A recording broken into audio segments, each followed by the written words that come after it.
et les années qui viennent. Merci, monsieur. La parole est à Bruno Le Maire pour le groupe UMP pour une durée de 5 minutes.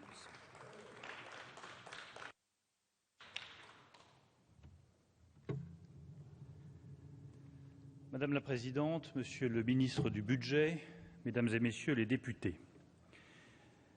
Monsieur le Ministre, il doit falloir une sacrée dose de schizophrénie pour être un homme aussi lucide que vous et présenter devant la représentation nationale un budget aussi aveugle. Un budget, c'est la réponse à l'état d'un pays. Le pays, nous savons dans quel état il est lourdement endetté, les capacités de production s'effondrent, on le voit avec la multiplication des plans sociaux à Aulnay, à Florange, à Grand Couronne, et nous avons des ménages qui n'en peuvent plus de payer des impôts nationaux, locaux, des taxes, et qui s'inquiètent pour leur avenir. Dans cette situation, qu'est-ce qu'il aurait fallu faire? Il aurait fallu de toute évidence, et vous le savez parfaitement, Monsieur le ministre du Budget, mettre tout l'effort sur la réduction des dépenses, en réduisant massivement la dépense publique et en proposant une nouvelle organisation de l'État et des collectivités locales. Et puisque vous voulez savoir quelle réforme on aurait pu faire, il aurait fallu engager la fusion des départements et des régions. Il aurait fallu recentrer les activités de l'État sur les activités régaliennes, sécurité, justice, éducation et santé. Il aurait fallu engager la réduction des prescriptions médicales. Il aurait fallu poursuivre dans la limitation des délais de séjour à l'hôpital pour faire des économies sur la dépense sociale. Vous le savez aussi bien que moi, et vous faites rigoureusement l'inverse en engageant dans votre budget qu'un tiers de réduction de dépenses et 2 tiers de recettes supplémentaires.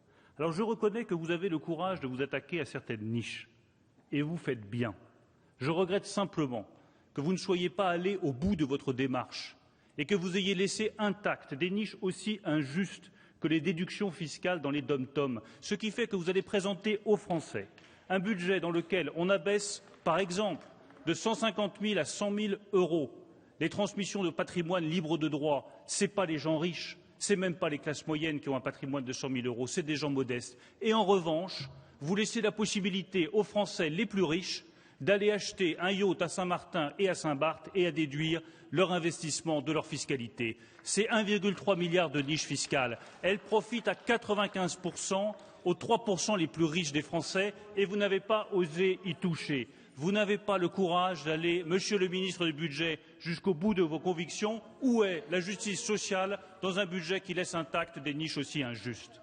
Il aurait fallu également faire un effort de compétitivité massif et progressif et soutenir des entreprises et l'investissement. Vous ne l'avez pas fait, vous faites rigoureusement l'inverse. Rien sur la compétitivité, et même moins que rien, puisque vous supprimez la TVA sociale, que vous ne remplacerez ni par une augmentation de la CSG, ni par une fiscalité écologique qui serait l'augmentation des prix du diesel. Vous ne ferez rien sur la compétitivité, vous vous contenterez de nier le problème, comme vous le faites sur tous les problèmes économiques de la nation. Rien sur l'investissement, et même moins que rien, puisque vous supprimez la déduction des intérêts d'emprunt des investissements, et rien sur les projets d'avenir, et même moins que rien, puisque vous rayez d'un trait de plume tous les grands investissements en infrastructures, le canal Seine-Nord, la ligne à grande vitesse Paris-Rouen, Le Havre ou le financement du Grand Paris.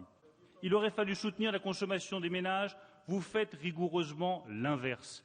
Vous réduisez le pouvoir d'achat de 9 millions de salariés en supprimant l'exonération de charges sur les heures supplémentaires. Vous vous lancez dans une grande foire à tout fiscale où chaque jour apporte son lot de surprises, la dernière en date étant la taxe sur la télévision des résidences secondaires, avant que le Premier ministre vous tape sur les doigts. Pourquoi pas une taxe sur les frigidaires? Pourquoi pas une taxe sur les fours? Pourquoi pas une taxe sur les grille-pains? Vous êtes en quête du moindre euro que vous pourriez prendre aux Français et vous avez tort. Ma conclusion est simple, Monsieur le ministre du Budget. Votre budget est sans cap, sans vision et sans ambition. C'est un budget de bricolage qui va à contresens des nécessités économiques du pays. J'ai entendu et lu M. Hollande nous promettre des lendemains qui chantent pour l'année 2013. J'ai peur que votre budget nous prépare, hélas pour tous les Français, des lendemains qui pleurent. Merci.